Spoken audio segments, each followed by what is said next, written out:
patiently waiting on Zoom is State Representative Ryan Berman of the 39th District. Representative Berman, it looks like you got it figured out over there. You're looking good on Zoom today, sir. Thank you. Thanks for joining us. So I assume you had an opportunity to listen to the governor speak over the last half hour or so. You have any thoughts? Yeah, besides, unfortunately, you're breaking up a little bit. I was able to watch the governor's press conference, although did have a little bit of a heads up on what it was going to be all about. That doesn't mean necessarily what ends up the message being conveyed to the public or through the news outlets, gets there. I saw your interview with Dr. Hill and, some of your questions about how this is going to affect the schools and the rest of the school year. And, some things that sometimes just don't get stressed, with this whole situation is some of those little points or even big points of that this only is stopping in-person schooling for now until the governor deems it safe to return. And, it's my understanding that if it's not happening by mid-May, it's probably not going to happen. It may not happen at this point, but learning will go on. It's the intent that the districts do put together their own plans for distance learning. And whether that's online, and I know there are broadband issues, online issues for a lot of our rural parts of the state. But as Dr. Hill said, West Bloomfield and the West Bloomfield School District has been doing a phenomenal job of their online and distance learning instruction. And they really are a model for the rest of the school districts out there. And then if you were paying attention to the governor, and then a lot of people don't know, we have over 950, I think it is, separate school districts in our state. So what her order also does is saying that school districts, the ones that maybe aren't as well funded or prepared as West Bloomfield, can come into an agreement with the other ones that do have it in place. And I think West Bloomfield, again, can serve as a model for these others and help. And I think they have been helping other districts around our region implement their own online and distance learning initiatives.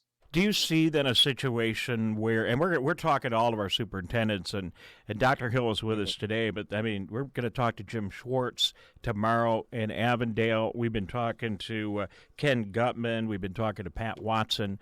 They're all doing an amazing job, no question about it. And I really appreciate you coming on the show and just calling it the way it is. This is what this show is about.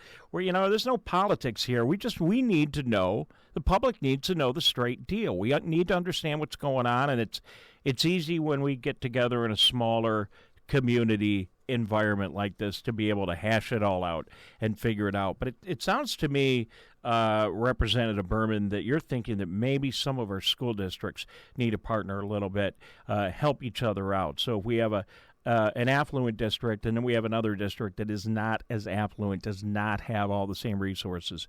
Maybe they can help each other out, and over the cloud we can get some of the resources to students that might not otherwise have the opportunity to access them. Is that what you're suggesting?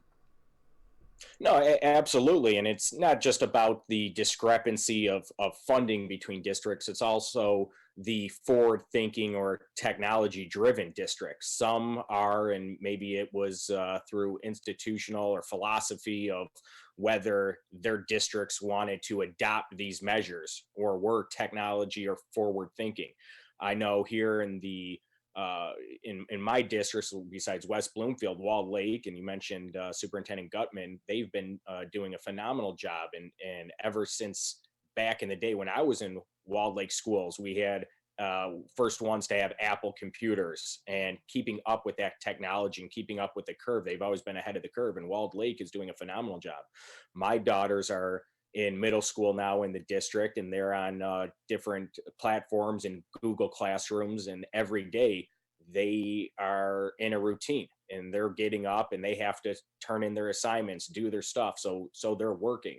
And we're fortunate that we do have the broadband, we do have the computers and capacity for those students not that don't have maybe some of those resources. I know Walled Lake Schools has been providing Chromebooks and different days that these students and families can pick them up to use them. But like the governor said in her press conference as well, it's not just about broadband. It's not just about that technology, but even packets, having those worksheets that they would have to complete for people that don't, let's say, have that technology. Most everybody has a cell phone and cell service throughout our state. I know my daughters can do and access the same material over a cell phone that they can on their laptop. So it's using that, and that's part of the governor's directives of saying whatever you have in your district to use to get that information out there, to keep helping these children learn. That's what these districts should be doing. And if it's partnering up where they do have that technology or they do have the infrastructure to do a more technologically advanced learning environment, but if they don't necessarily have the lesson plans or a curriculum set up, instead of reinventing that wheel, to lean on the neighboring districts or other districts and states who have been doing it, who have been maybe doing a pilot project or program or have been doing it a little bit longer to see, the best practices in that area. Well said. Representative Ryan Berman joining us today on the Megacast. We think we're setting a little example here as well in our own little media space, taking advantage of these student radio stations across our coverage area. And I really want to salute the school districts that have partnered up with us to take these radio stations. Students are out of school right now. Take these radio stations and use them to communicate this vital information to our local communities. We're all working together. And, this is just what you have to do. This is what you have to do during a challenging time like this. Work together, figure it out, get through a solution. But aren't we lucky? I've been talking about this with others and thinking, if this had happened, this coronavirus crisis had happened even 5 years ago, it would have been so much more difficult. The technology that we have at this moment, at this time, has facilitated a lot of what's going on in these school districts right now. No, absolutely. And, you have how prevalent media is and technology and use in our daily lives. Even a joke or meme conspiracy theorists say, Zoom must be behind the coronavirus. If you look, I'm on Zoom right now speaking with you guys, and I think their valuation of their company is now, I think it was 40 billion, just as much as Uber. But look at that. And we have that technology. We have Uber, to help with our public transit. We have these different type of Uber Eats and Shipt and Instacarts that you can stay at home to stay safe and have deliveries come to you. Amazon and how big they've become in their, prime shipping. And now with all the surge and demand on it, all right, it's not 1 day or 2 day shipping. Maybe it's a 1 week shipping for something, but still imagine that in the past, no matter what you want, you can go online and get it and it just comes to your door. It's simply incredible. Technology is incredible. One area we are having a hard time right now, and I've talked to several people just today right here in our communities, Representative Berman, that have unfortunately become unemployed, and they're trying to file for their unemployment benefits, and it's very difficult. The website is backed up. Governor admitted it today, and no surprise. The numbers are overwhelming, and it's been difficult to access resources. Governor says today, keep trying. We're going to keep looking at the systems. Are we doing everything we can to make sure that the unemployment systems statewide are robust enough to take care of this, or is there other action that we need to take?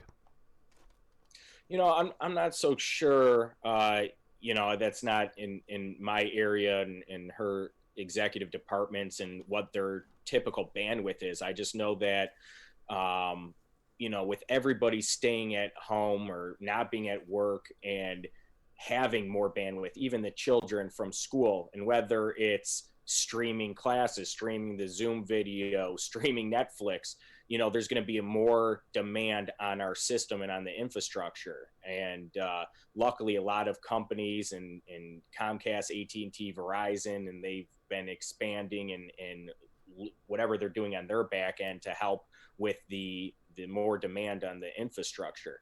It's happened to me with these dial-in meetings, go-to meetings. I couldn't even get on one of our legislative meetings over the phone. I ended up having to call a colleague, and he merged me in on his call because he was able to get through. So there's obviously just on everything a lot of more demand on our infrastructure right now, on the bandwidth.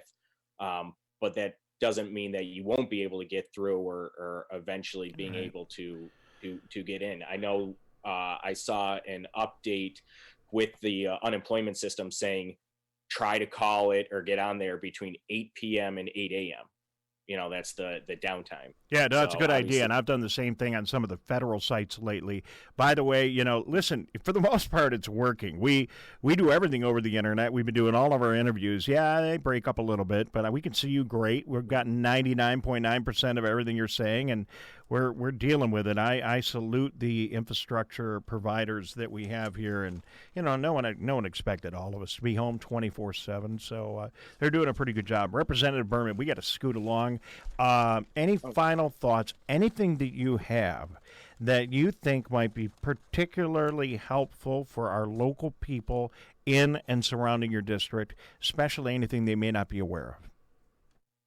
I think the governor's been doing a pretty good job of going on TV and saying everything and updating. I think we've been having good conversations and getting information out there here in Oakland County, specifically of the numbers and where we're at with there's a lot of information out there about COVID-19. You can always, and if anybody has a question, whether in my district or not, can always contact my office, can go to my webpage,